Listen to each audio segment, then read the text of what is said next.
Sige, ako si Hari Sultan. May ilang nasa kanan.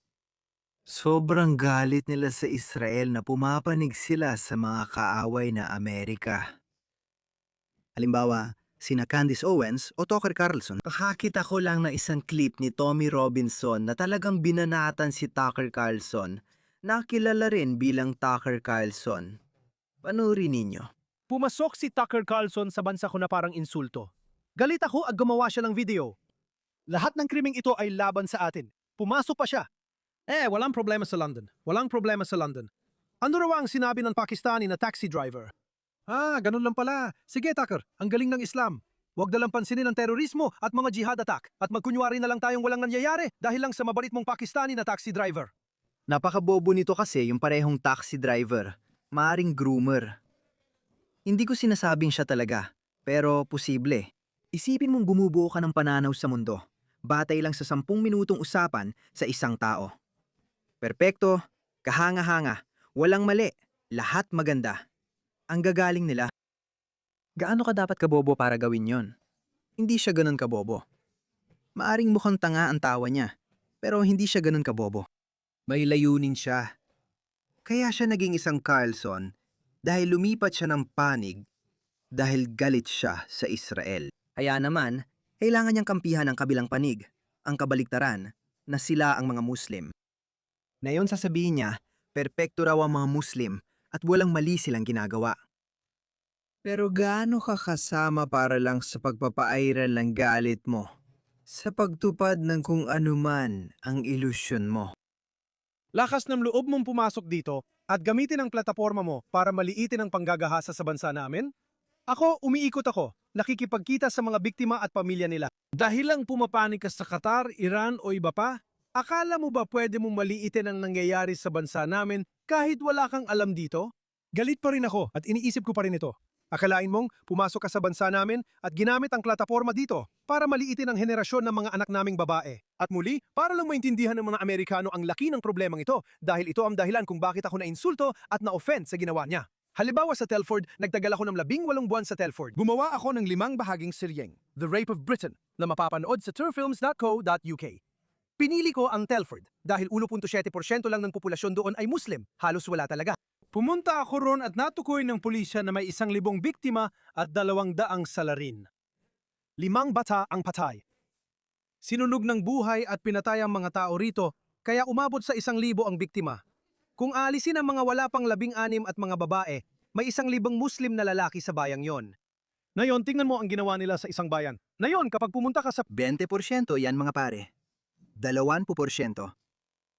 Ngayon, nais kong malaman ang ibig sabihin ng mabuting at masamang Muslim.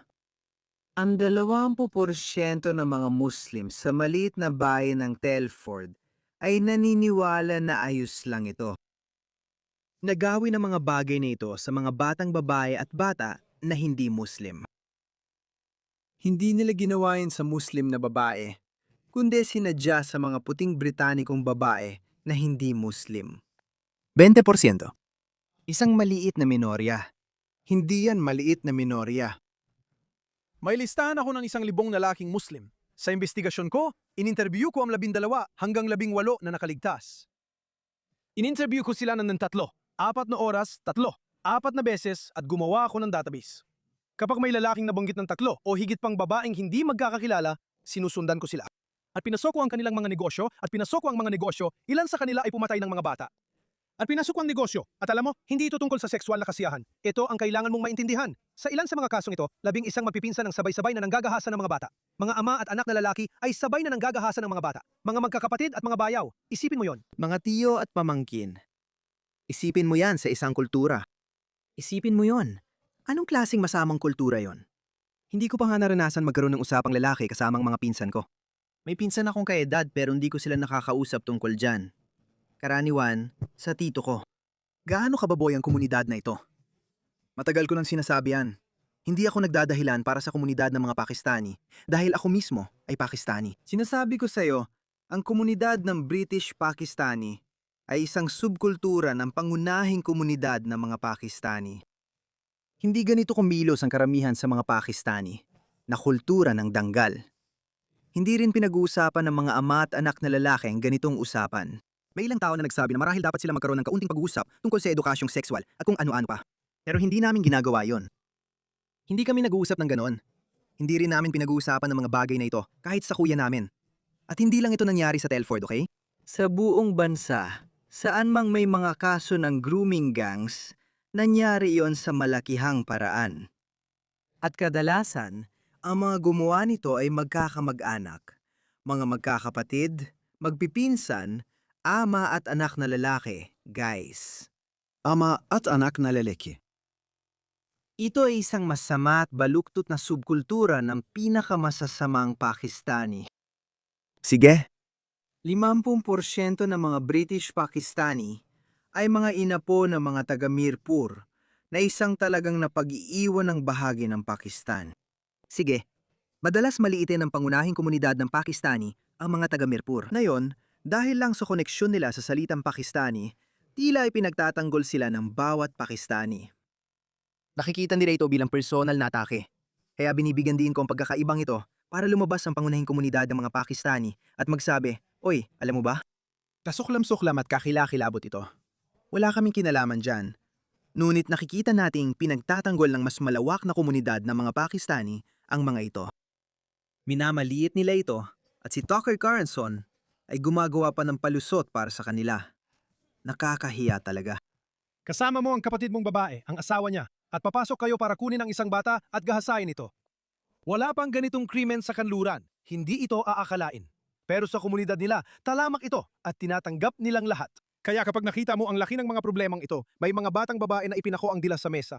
Isa pa, may batang babae na 11 anyos lang. May mainit na bakal na may letrang M na ipinaso sa kanyang puwitan dahil pag-aari raw siya ni Muhammad. Pero huwag mag-alala, mabait naman ang Pakistani na driver ng taxi ni Tucker. Para lang bigyan ka ng idea, gaano kababoy ang mga taong ito. Tingnan mo ito.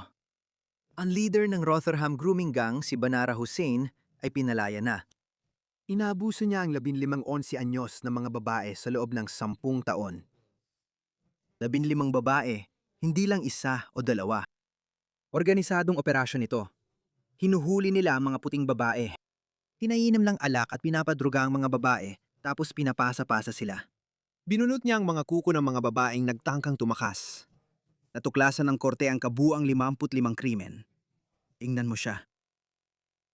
Habang ginagawa ng mga babae nila ito, si Shukri Yusuf na mula Somalia ay nagkunwaring karapat-dapat at kumuha ng 100 at 2,000 pounds sa benepisyo.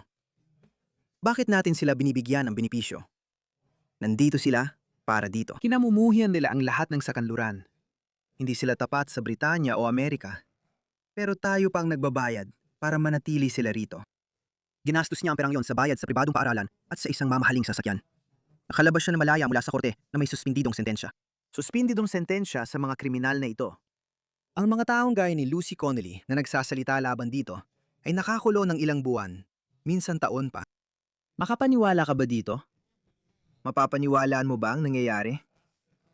Ganyan ang klase ng mga tao na meron tayo sa UK. Mabait ang driver ng taxi na nakuha ni Tucker Carlson. At magandang donasyon mula sa mga Qatari. Nakakahiya ito mga pare. Sobrang nakakahiya. Ang woke right ay may Israel derangement syndrome. At ang mainstream na kaliwa ay may Trump derangement syndrome. Ang mga siraulong ito ang sumisira sa ating lipunan. Sana hindi kayo malinlang dito.